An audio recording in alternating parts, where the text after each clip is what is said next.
بسم اللہ الرحمن الرحیم۔ السلام علیکم۔ آج میں آپ کو حضرت ربیع بن زیاد اسلمی رضی اللہ تعالیٰ عنہ کا ایک واقعہ سناتی ہوں۔ یہ مدینہ رسول صلی اللہ علیہ وآلہ وسلم ہے۔ صدیق اکبر رضی اللہ تعالیٰ عنہ کی وفات حسرت و عیات پر ہر شخص غم سے نڈال نظر آ رہا ہے۔ مختلف اطراف سے حضرت عمر بن خطاب رضی اللہ تعالیٰ عنہ کے دستے حق پرست پر بیعت کرنے کے لیے وفود ہر روز جوک در جوک آ رہے ہیں۔ ایک روز بحرین سے ایک وفد حاضر ہوا۔ فاروق اعظم رضی اللہ تعالیٰ عنہ ہر وفد کی بات بڑے غور اور دلچسپی سے سنتے، شاید ان کی باتوں میں کوئی دل آویز نصیحت یا کوئی نفع بخش بات مل جائے۔ حاضرین مجلس میں سے اکثر نے کوئی قابل ذکر بات نہ کی تو آپ ایک ایسے شخص کی طرف متوجہ ہوئے جس کے چہرے پر خیر و برکت کے آثار نمایاں نظر آ رہے تھے۔ آپ نے اس کی طرف اشارہ کرتے ہوئے فرمایا، آپ بھی کچھ ارشاد فرمائیے۔ اس شخص نے پہلے اللہ سبحانہ تعالیٰ کی تعریف کی اور پھر ارشاد فرمایا، اے امیر المومنین، اللہ تعالیٰ نے تجھے اس امت کا والی بنا کر امتحان لیا۔ کاروبار و حکومت میں اللہ تعالیٰ سے ڈرتے رہنا، اور یہ بات اچھی طرح ذہن نشین کر لیں، اگر فرات کے کنارے پر ایک بکری بھی اپنے راستے سے بھٹک گئی تو قیامت کے دن آپ سے اس کے متعلق پوچھا جائے گا۔ یہ بات سن کر حضرت عمر زار و قطار رونے لگے اور فرمایا، جب سے میں خلیفہ بنایا گیا ہوں کسی نے مجھے سے اس طرح کھری کھری باتیں نہیں کی جس طرح تو نے کی ہے۔ تم کون ہو؟ اس نے کہا، میں ربیع بن زیاد حارثی ہوں۔ آپ نے پوچھا، کیا تم مہاجر بن زیاد کے بھائی ہو؟ کہا، ہاں۔ جب مجلس ختم ہو گئی تو حضرت عمر بن خطاب رضی اللہ تعالیٰ عنہ نے ابو موسیٰ اشعری رضی اللہ تعالیٰ عنہ کو بلایا اور فرمایا، ربیع بن زیاد کا اچھی طرح جائزہ لو۔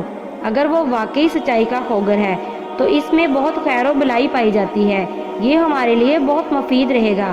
اسے کوئی ذمہ داری سونپو اور مجھے بتاؤ کہ یہ اس ذمہ داری کو کس طرح نبھاتا ہے۔ ابھی چند دن ہی گزرے تھے کہ امیر المومنین فاروق اعظم رضی اللہ تعالیٰ عنہ کے حکم کی بنا پر ابو موسیٰ اشعری رضی اللہ تعالیٰ عنہ نے سرزمین احواز میں واقع مناظر شہر کو فتح کرنے کے لیے ایک لشکر تیار کیا، اور اس لشکر میں ربیع بن زیاد اور اس کے بھائی مہاجر بن زیاد کو بھی شامل کر لیا۔ سپہ سالار لشکر اسلام حضرت ابو موسیٰ اشعری رضی اللہ تعالیٰ عنہ نے مناظر شہر کا محاصرہ کر لیا اور وہاں کے باشندوں سے ایسی زوردار لڑائی کی جس کی نظیر جنگی تاریخ میں نہیں ملتی۔ مشرکین نے اپنی طاقت کا اس طرح کھل کر مظاہرہ کیا جس کا عام حالات میں تصور بھی نہیں کیا جا سکتا۔ اس معرکے میں کثیر تعداد میں مسلمانوں نے جام شہادت نوش فرمایا۔ مسلمان اس حالت میں لڑائی کر رہے تھے کہ انہوں نے رمضان کے روزے رکھے ہوئے تھے۔ جب ربیع بن زیاد کے بھائی مہاجر بن زیاد نے دیکھا کہ مسلمان کثرت سے شہید ہو رہے ہیں، انہوں نے بھی راہ خدا میں جان قربان کر دینے کا عزم کر لیا اور بدن کو خوشبو لگائی اور کفن پہن کر اپنے بھائی کو وصیت لکھوائی۔ یہ منظر دیکھ کر ربیع بن زیاد رضی اللہ تعالیٰ عنہ حضرت ابو موسیٰ اشعری رضی اللہ تعالیٰ عنہ کے پاس گئے اور انہیں بتایا کہ میرے بھائی مہاجر نے روزے کی حالت میں راہ خدا میں اپنی جان کا نذرانہ پیش کرنے کا عزم کر رکھا ہے اور وہ اس کے لیے بالکل تیار ہیں۔ اس کے علاوہ دوسرے مجاہدین بھی روزہ رکھے ہوئے ہیں۔ لڑائی کی شدت اور روزے سے ان کی جسمانی قوی مزم ہو چکے ہیں۔ اس نازک صورتحال میں بھی وہ روزہ افطار کرنے سے انکاری ہیں۔ اب آپ کوئی ایسی تدبیر سوچیں جو مجاہدین کے لیے مفید ہو۔ یہ سن کر حضرت ابو موسیٰ اشعری رضی اللہ تعالیٰ عنہ اٹھے اور انتہائی ولولہ انگیز انداز میں یہ اعلان کیا، اے اسلام کے سپاہیوں، میں ہر روزے دار پر قسم ڈالتا ہوں، یا وہ روزہ افطار کر دے یا وہ لڑائی میں حصہ نہ لے۔ دیکھو، سب سے پہلے میں روزہ افطار کرتا ہوں۔ یہ کہہ کر لوٹا اٹھایا اور سب کے سامنے پانی پینا شروع کر دیا تاکہ انہیں دیکھ کر دوسرے روزے دار مجاہدین بھی پانی پی لیں۔ جب مہاجر بن زیاد رضی اللہ تعالیٰ عنہ نے سپہ سالار کی بات سنی تو فوراً پانی کا گھونٹ لیا اور ارشاد فرمایا، اللہ کی قسم، میں نے پانی پیاس کی وجہ سے نہیں پیا، بلکہ میں نے آج اپنے امیر کی قسم کی لاج رکھی اور ان کے حکم کے سامنے سر تسلیم خم کیا ہے۔ پھر انہوں نے اپنی تلوار سونپی اور بڑی دلیری اور بہادری سے دشمن کی صفوں کو چیرتے ہوئے مد مقابل لوگوں کو پچھاڑتے ہوئے مسلسل آگے بڑھنے لگے۔ بلاخر دشمن کے نرکے میں آ گئے اور چاروں طرف سے ان پر تلواروں کا وار کیا تو آپ جام شہادت نوش فرماتے ہوئے زمین بوس ہو گئے۔ دشمن نے ان کا سر تن سے جدا کیا اور نیزے کی انی میں پرو کر میدان کا ارزار میں آویزہ کر دیا۔ حضرت ربیع رضی اللہ تعالیٰ عنہ نے جب اپنے بھائی کا سر دیکھا تو برائی ہوئی آواز میں فرمایا، او میری ماں کے جائے، تیری خیر ہو، تیرے انجام پر ہم رشکنا ہیں۔ تیرا سر نیزے کی انی پر نہیں بلکہ تخت فردوس کی مکملی تکیوں پر محو استراحت ہے۔ میرے لاڈلے بھائی، اپنے اس انجام پر خوش ہو جاؤ۔ اور پھر فرمایا، اللہ کی قسم، میں تیرا اور دوسرے شہداء کا ان ناہنجار دشمنوں سے انتقام لے کر رہوں گا۔ جب سپہ سالار لشکر اسلام حضرت ابو موسیٰ اشعری رضی اللہ تعالیٰ عنہ نے ربیع بن زیاد رضی اللہ تعالیٰ عنہ کو اپنے بھائی کی شہادت کی وجہ سے دشمنان خدا پر غضبناک دیکھا، انہیں صفحہ ہستی سے مٹانے کا عزم راسخ کیا، تو لشکر اسلام کی قیادت ربیع بن زیاد رضی اللہ تعالیٰ عنہ کے سپرد کر کے خود سرزمین سوس فتح کرنے کے لیے روانہ ہو گئے۔ حضرت ربیع بن زیاد رضی اللہ تعالیٰ عنہ اپنے لشکر کے ہمراہ دشمنوں پر برق تپاں بن کر گرے اور سیل رواں بن کر انہیں خس و خاش کی طرح بہا کر لے گئے۔ آن واحد میں ان کی صفوں کو چیر کر رکھ دیا، ان کی قوت کو چشمے زدن میں بکھیر دیا۔ اللہ تعالیٰ نے سرزمین مناظر کو حضرت ربیع بن زیاد رضی اللہ تعالیٰ عنہ کے ہاتھوں فتح کر دیا۔ آپ نے دشمن کے شاہ سواروں کو قتل کیا، ان کی اولاد کو قیدی بنایا، ان کی املاک کو مال غنیمت کے طور پر اپنے قبضے میں لے لیا۔ جنگ مناظر کے بعد حضرت ربیع بن زیاد رضی اللہ تعالیٰ عنہ کا ستارہ جگمگایا، ان کا نام زبان و زد عام ہو گیا اور ان کا شمار ان جرنیلوں میں ہونے لگا جنہیں لوگ رشک کی نگاہ سے دیکھا کرتے تھے۔ جب مسلمانوں نے سرزمین سبہستان کو فتح کرنے کا عزم کیا تو لشکر اسلام کی قیادت حضرت ربیع رضی اللہ تعالیٰ عنہ کے سپرد اس امید پر کی کہ یہ اس معرکہ میں بھی فتح و کامرانی کا اعزاز حاصل کر کے واپس لوٹیں گے۔ حضرت ربیع بن زیاد رضی اللہ تعالیٰ عنہ فی سبیل اللہ اپنا لشکر لے کر سبہستان کی طرف نکل پڑے۔ راستے میں ایک طویل جنگل کو عبور کیا جس کی لمبائی تقریباً 225 میل تھی۔ یہ جنگ اس قدر دشوار گزار تھا کہ صحرا میں رہنے والے وحشی جانور بھی اس کو عبور کرنے سے عاجز آ جائیں۔ اس راہ میں سب سے پہلے رستقان ذالک نامی ایک بہت بڑا شہر آیا۔ یہ سرزمین سبہستان کی سرحد پر واقع تھا اور یہ شہر بڑے بڑے محلات اور عالی شان قلعوں پر مشتمل تھا۔ اس میں مال و دولت کی ریل پیل اور پھلوں کی کثرت تھی۔ شہر میں داخل ہونے سے پہلے دانشمند قائد نے اپنے جاسوس بھیجے تاکہ وہ صورتحال کا جائزہ لے کر اپنے قائد کو مطلع کر سکیں۔ انہیں پتہ چلا رستقان ذالک کے باشندے عن قریب ایک سالانہ تقریب منعقد کر رہے ہیں جس میں ہر باشندہ انتہائی ذوق سے لازماً حصہ لیتا ہے۔ آپ نے اس موقع کا انتظار کیا۔ جب دیکھا کہ تمام شہری تقریب میں شریک رنگ رلیوں میں مصروف ہیں تو آپ نے لشکر اسلام کو منظم کر کے اچانک ان پر حملہ کر دیا جس سے وہ حواس باختہ ہو گئے اور وہ سنبھل نہ سکے۔ مسلمان مجاہدین نے جی پکڑ کر انہیں تہہ کیا، 20,000 افراد کو گرفتار کیا۔ گرفتار ہونے والوں میں اس کا گورنر بھی تھا۔ قیدیوں میں گورنر کے غلام بھی تھے جنہوں نے 3 لاکھ درہم اکٹھے کر کے اپنے آقا کی خدمت میں پیش کیے۔ یہ خطیر رقم دیکھ کر حضرت ربیع رضی اللہ تعالیٰ عنہ نے ان سے پوچھا کہ یہ مال کہاں سے آیا ہے؟ انہوں نے بتایا، ہمارے آقا کی ایک بستی سے یہ مال اکٹھا ہوا ہے۔ آپ نے دریافت کیا، کیا ایک بستی سے سالانہ اتنا مال اس کے ہاتھ لگتا ہے؟ بتایا، ہاں۔ آپ نے فرمایا، یہ کیسے ہو سکتا ہے؟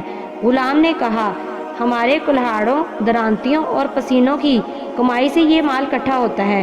جب لڑائی کا زور ٹوٹا تو سردار لڑکھڑاتے ہوئے قدموں سے سپہ سالار لشکر اسلام حضرت ربیع بن زیاد رضی اللہ تعالیٰ عنہ کی خدمت میں حاضر ہوا۔ اپنی ذات اور اہل خانہ کی طرف سے فدیے کی پیشکش کی۔ آپ نے فرمایا، اگر مسلمانوں کے لیے وافر مقدار میں فدیہ دینے کے لیے تیار ہو تو غور ہو سکتا ہے۔ سردار نے پوچھا، آپ کتنا فدیہ چاہتے ہیں؟ آپ نے فرمایا، میں یہ نیزہ زمین پر گاڑتا ہوں، آپ اس کے ارد گرد اتنا سونا چاندی اکٹھا کر دیں جس سے یہ نیزہ چھپ جائے۔ اس نے کہا، مجھے منظور ہے۔ اس نے اپنے خزانوں سے سونا چاندی نکال کر وہاں ڈھیر لگا دیا جس سے نیزہ چھپ گیا۔